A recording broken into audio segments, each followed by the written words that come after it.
Redditors who have tried to hide on your cruise when it ended so that you could stay on the ship for the next round. How did that go? I don't know if this counts, but my dad got locked in a toilet cubicle on a ferry to France, and it took several people to find him. The toilet was right out of the way and you couldn't hear him yelling even right outside in the corridor because the doors were so massive. I guess he could have gone immediately back to England. Could have become a ship toilet hermit. This happened to me on a boat in Malta. I went to pee on the only toilet on board in the basement of the boat as the boat docked for a 4-hour stop.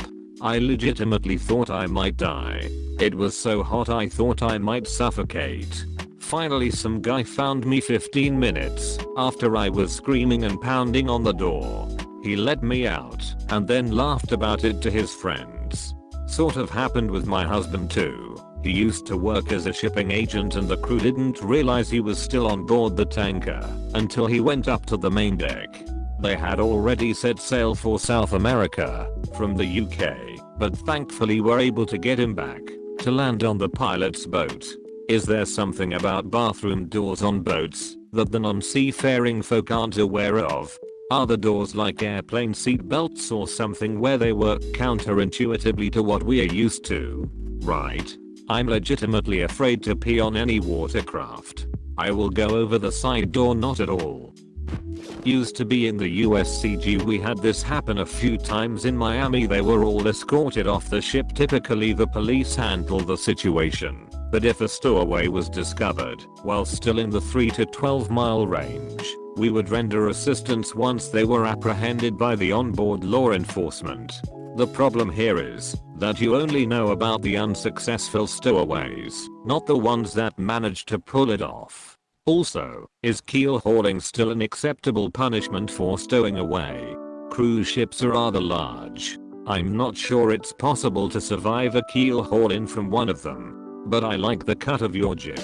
Edit. Since there seems to be a point of contention on the purpose of keel hauling, the process is described by the British in the archived Universal Dictionary of the Marine from 1780 as plunging the delinquent repeatedly under the ship's bottom on one side and hoisting him up on the other after having passed under the keel. But it also says that the culprit is allowed sufficient intervals to recover the sense of pain, of which indeed he is frequently deprived during the operation, indicating that the ultimate goal of the punishment isn't death. It's not like you were very likely to survive it anyway.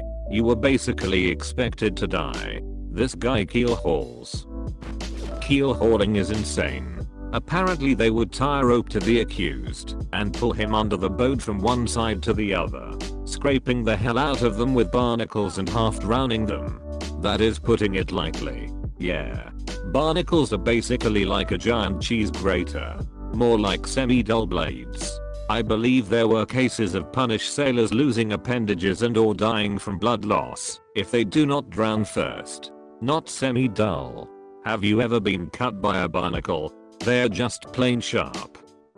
Yeah, I've been lacerated by barnacles many times while working offshore. I would wake up with my hands swollen almost double, barely able to wriggle my fingers from barnacle lacerations. I would clench my fists as tight as I could stand it and hold it and watch pus ooze out all over my hands. I would then go wash up with hot soapy water and then spray too much Lysol disinfectant all over them. It hurt, but it worked almost immediately. Yeah, gotta suck it up sometimes. Edited to at, we use the same miracle cure of Lysol disinfectant spray when we got jungle rot really bad. I've had it so bad, working out in the Gulf of Mexico on an oil drilling barge in summer with levee on. The combination of jungle heat and humidity, constant 12-hour hitches in that jungle heat and constant motion, covered with salt water and mud. Sometimes the skin would just rot off of your balls. They would look greenish and yellow, with fluid leaking. People, it sucked. Cure I figured out in desperation, because there were no drugs available, of any kind, unless you or somebody brought them out there. This meant you had to improvise when you are in a bad way. I found that if I showered really well, lukewarm soapy water, dry really well, Man, it hurt to dry/touch them. Then stand over the air vent in the bathroom floor with your naked self's legs spread apart. Then you start spraying an industrial size can of Lysol all over your nutsack and surrounding nether regions. Then you let the air dry them and do it again and again and again. Then you stop wearing underwear at any time and you go naked as much as the other guys will let you while you are off for 12 hours. When my 12 off was in the day, I would go to the bow and take my clothes off and lay with my legs spread apart so the sun and wind could get to my nether regions. I have even climbed down the legs of the jack-up barge and bathed my sore nuts in the warm Gulf Stream waters. That helps more than anything. BTW, I think getting ball rot/jungle rot and throwing away your underwear as part of the cure is probably where the term going commando came from. Late to the party, but I can chime in and further add proof if needed. I worked for Carnival for 5 years, specifically in debarkation. Additionally, I worked for Disney Cruise Line and Princess Cruise Line. Here's what happens. We give you a card upon check-in, and that card is scanned the minute you step on board. Additionally, it is scanned when you leave the ship for either complete debarkation or excursions. At the end of your cruise, debarkation starts around 7 AM. Come 10 AM we receive a list of people who have not yet had their card scanned. It's impossible to get off the boat without getting your card scanned, unless you jump into the water, haha. Then a man begins to get you guys off the ship, so we can put a new 2200 to 2600 people on it. We do not start boarding new passengers until every card from the previous voyage has been scanned. In my experience, nobody ever waits and tries to hide. If you do take a cruise, book a flight that's a little bit later in the morning and go with the latest checkout time you can. So many people aim for debarking around 7 o'clock to 9 AM. Literally over 1700 people will be waiting in lines that'll take well over an hour to get out of. Instead of waiting in line for the hour, stay on board and eat some breakfast, take some last minute photos, and then when your time comes just leave, go through customs, and be on your merry way. I'm the one-stop redditor for all cruising tips, haha. This sounds US specific though. Here in Sweden there are some really low class party cruises on the Baltic Sea, called the FCK boats, where they don't scan anyone. And I guess there are all different levels in the world in between up to the luxury stuff. So not all cruises scan people. Not me, but a couple decided to hide to try get another week out of their holiday. This was while we were halfway through our holiday, so we heard it all. Dozens of announcements calling for them or anyone who's seen them were made throughout the day. Their rooms were searched and everything they owned in that room was seized, apparently. The ship left port late by about 90 minutes, but they were eventually found and escorted off the ship when the crew decided to check the identity of every passenger on board. All of their stuff was left in their room. How did they think they would get away with it? If you hide long enough without being seen you'll be free to go. Can confirm 100% completion. You may enjoy listen to the stowaway episode of the podcast Criminal. It's not someone who just didn't leave, but someone who plotted to go on a cruise without paying. It's a good listen. That was a good episode. I don't think it would work today though. And it sounded like she really didn't have a good time on the boat anyway, with no place to sleep and nothing but buffet snacks, not to mention constantly being worried about being found out. Agreed, no way it would work today, especially with security cameras. Her approach was smart, hiding in the open. Depends where the cruise is going.